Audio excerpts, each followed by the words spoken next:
you believe quitting sugar is difficult, it's because you've had enough emotional experiences to convince you that quitting sugar is difficult. Whether that's internally, you've tried to quit sugar and it's been hard, or externally, you've seen other people talk about quitting sugar and how hard it is. You've had enough emotional experiences, aka memories, which have made you believe quitting sugar is difficult. So when you think about quitting sugar now, those memories are recalled. Your brain recalls those memories and it reinforces the belief that quitting sugar is difficult.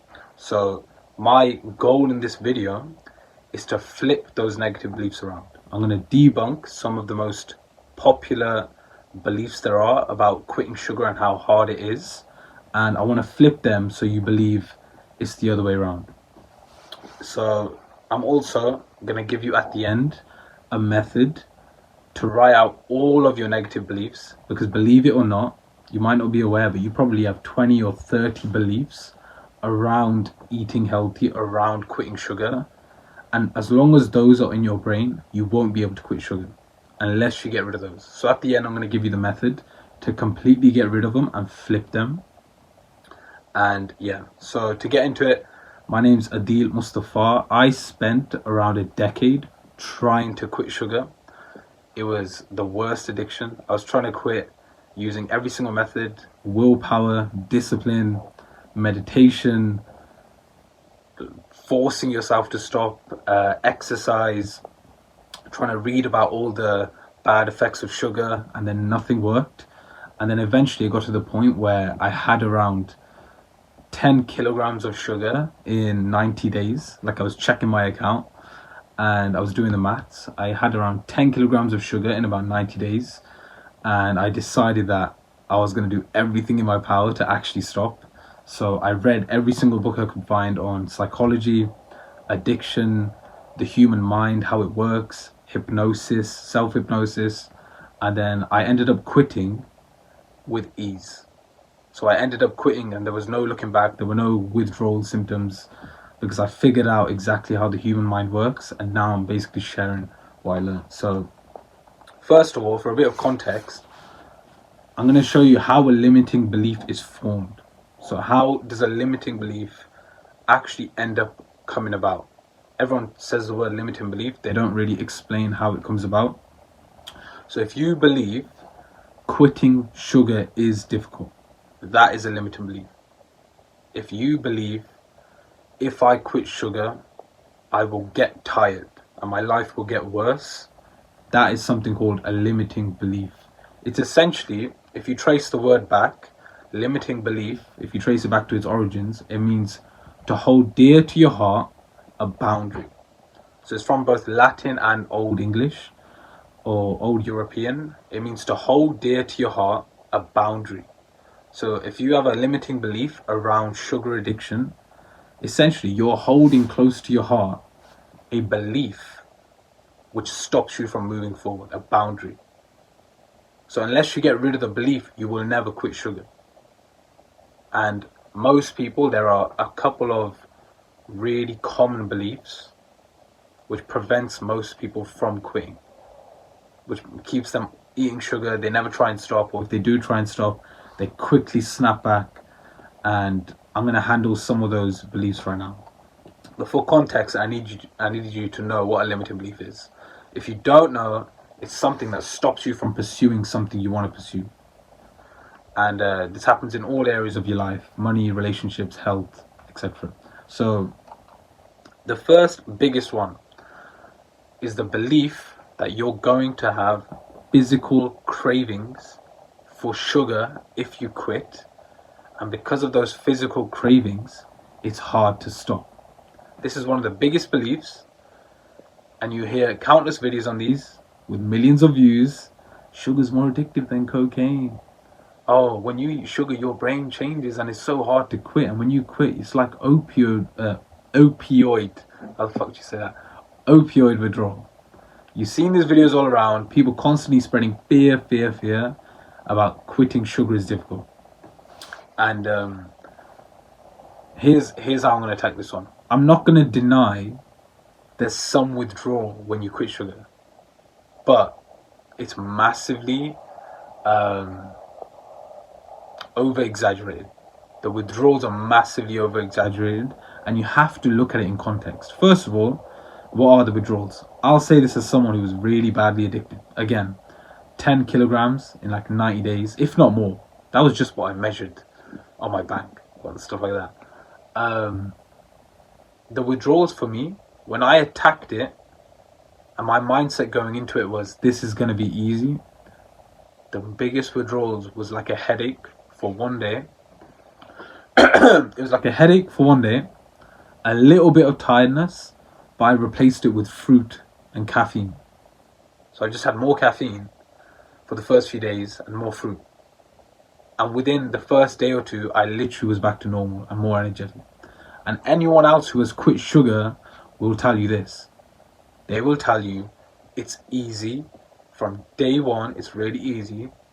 And from the first day, you're going to start to experience more energy, maybe a slight bit of headaches. It's not hard. And even then, when it comes to believing quitting sugar is difficult and because of the withdrawals, here's what you have to understand. Think about all the pain sugar has caused you, all the negative for your entire life. Let's say you're watching this and, I don't know, you're 25, 30, maybe you're 20 or even younger. Think about how much negative effect sugar has caused you for how many years. The health effects, the energy, the mental clarity that you've missed out on, maybe opportunities you've missed out on, or you were too tired because of the sugar and how unhealthy you were. If I didn't say already, relationships messed up because of it, because you're always too tired to do anything, because you never have any energy or passion to do anything. And think about all the pain. Then think about all the future positive benefits of quitting sugar. Again, all the clarity, all the new energy you're going to have, all the new ideas and mental clarity, like I said, because you've quit sugar and you're no longer eating junk, all the time you're going to save. Think about all the positive future benefits, all the negative past, and then like decades into the future, decades backward, and then compare it to the one small day or the 2 or 3 days of withdrawals, if they're even real, and compare that against the decades of positive effects, the decades behind you of negative effects. Are the 2 or 3 days of physical withdrawals actually a big deal? If you even get them, because not everyone gets them. So that's the first thing you need to understand. The withdrawals are massively over exaggerated, and I wouldn't be surprised if the people who ran those studies have been funded by XYZ corporation, but I'm not trying to get shot. So, number 2, the second biggest belief that people have is that it's going to take immense amounts of willpower and discipline to eat healthy. So they believe, if I quit sugar, my life's going to be really stressful, and I'm going to have to hard work and discipline, and I'm going to have to really try hard not to eat sugar because it's so hard, and I love it so much, and it's so addictive, and like my life's going to be this constant struggle if I quit sugar. This is where you need to first of all look at all the instances in your life where you don't use willpower to not eat sugar.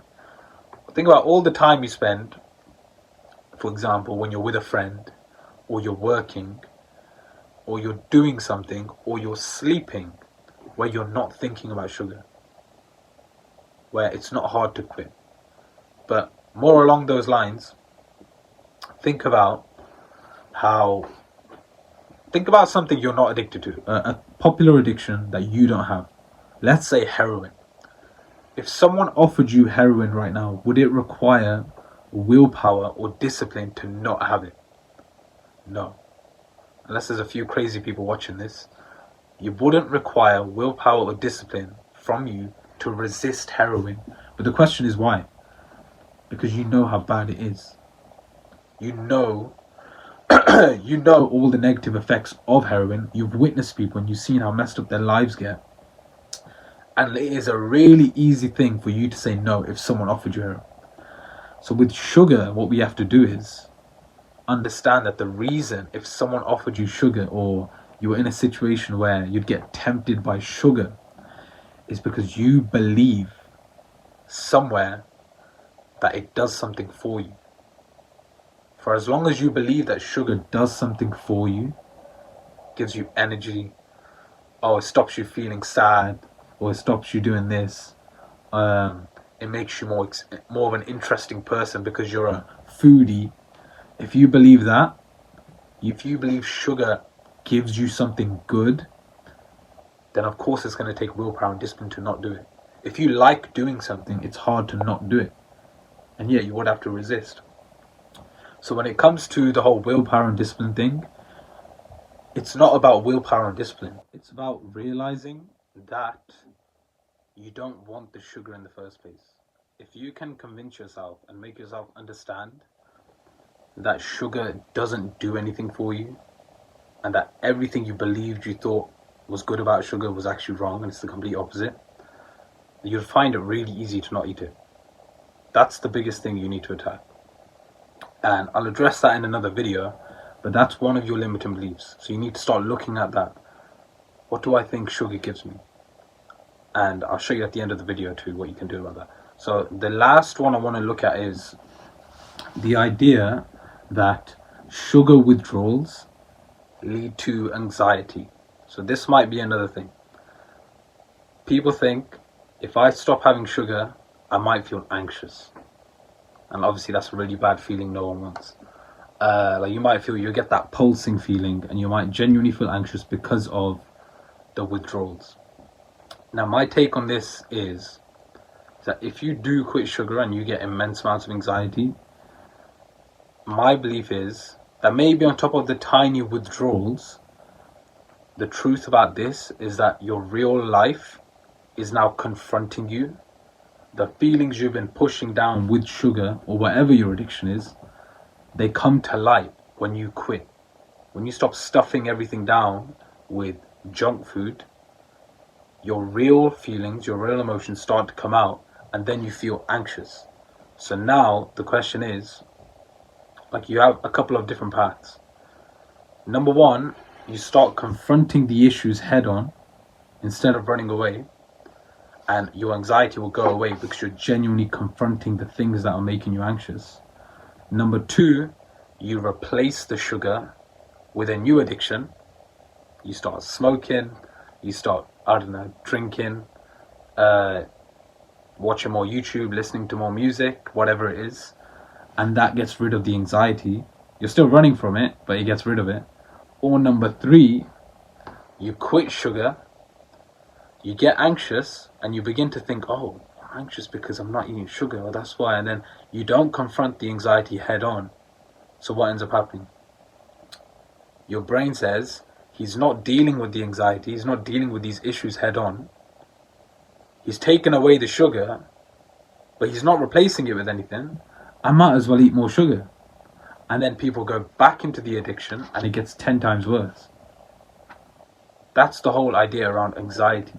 You need to start looking at it as not a bad thing and think, maybe I'm anxious because this thing is messed up, this thing's messed up, I need to deal with this issue, and instead of running away, I need to confront it head on. So those were the three things. Physical cravings are nowhere near as bad as you think. Number two, you need to analyze what you believe is good about sugar and realize it's complete BS. It doesn't make you an interesting person. It doesn't make you a foodie. It doesn't give you energy. It makes you more tired. It doesn't make you happier. It makes you more sad. Everything you think that sugar gives you, chances are it's the complete opposite. And when you really embed that into your brain, you'll find it easier to quit. And then the third one, if you quit sugar, you're not going to get anxiety. You're just going to face real life and stop running away. So now it's time for you to confront stuff head on. So like, when I quit sugar, again, after trying thousands of times, literally, this time around, I really made sure, okay, I'm gonna find out everything I can to make sure when I quit, this time is for good. So I read everything I could around psychology, addiction, books on sugar addiction specifically, even, you know, manifestation and stuff like that. And I essentially realized everything comes down to your beliefs. And if you believe quitting sugar is easy, it's going to be easy. And I analyzed all of my beliefs around quitting and realized they were all BS. And that actually from day one, my life was going to go up in an upward spiral. So when I quit, I remember having my last snack intentionally. It was some cookies. And while I was doing it, I was smiling. I was like, oh shit, I'm finally done. And I remember I was eating these cookies. I didn't even want to finish them. So I threw them away. And from that point onwards, I haven't counted days. I don't even remember the last time I had sugar. And now I'm even moving on to more things. Like I'm trying to do carnivore now and keto. Just for more health benefits and stuff like that.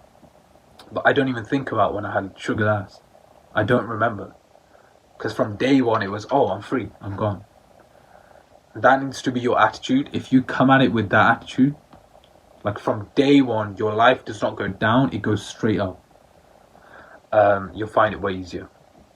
So to finish off the video, you have more than just 2 or 3 limiting beliefs around sugar. If you're someone who's found it really hard to quit for a long time, chances are you have 20, 30, maybe even more beliefs around quitting sugar which are making it impossible for you to stop. Either beliefs around eating healthy or cutting sugar out. And what you can do is, this is a really quick exercise. It's going to take you like 2-3 minutes, maybe 5 minutes max. You can do it on your phone or on a piece of paper. What you want to do is get a piece of paper, at the top write quitting sugar, and write everything that comes to your mind when you think about quitting sugar. Just write in sentences. So you might write down, quitting sugar is hard for me. Quitting sugar is hard because I'll get tired. Quitting sugar is hard because of the withdrawals. Quitting sugar is hard just for me. I don't have discipline or willpower, so it's harder for me, etc. Just go down the list and even think about the eating healthy beliefs. You might think that if someone eats healthy, they're boring. And if you genuinely believe someone who eats healthy is a boring person, you will never quit sugar and eat healthy. It's impossible. If you genuinely believe someone who like eats salads and, you know, doesn't eat sugar and stuff like that is a boring person, good luck ever trying to eat healthy. And again, it's a belief. You can change your belief. And then what I want you to do is get all of those beliefs that you wrote down and flip them into the complete opposite. Write down the opposite beliefs. So for example, if you believe, like I said, someone who eats healthy, someone who doesn't eat sugar is a boring person, flip it. Say, if someone doesn't eat sugar, that person's more interesting, more energetic, more exciting. If you believe quitting sugar is difficult, that's a plain belief you have, just flip it into the opposite and say, quitting sugar is easy. And the point of this is, I just want you to look at the new beliefs that you wrote down and just ask yourself, if I believed this, if I believed these new beliefs, would it be easy for me to quit? And the answer is yes. And just start reflecting on the new beliefs. And I'd go into the whole visualization process to actually create new beliefs, which is it delves into visualization, affirmations, but that's for another video. Just start looking at those beliefs, the new positive beliefs. Become aware of your old beliefs and realize that they're the thing that's holding you back. So yeah, that is the video. If you want more, subscribe. That's it, done.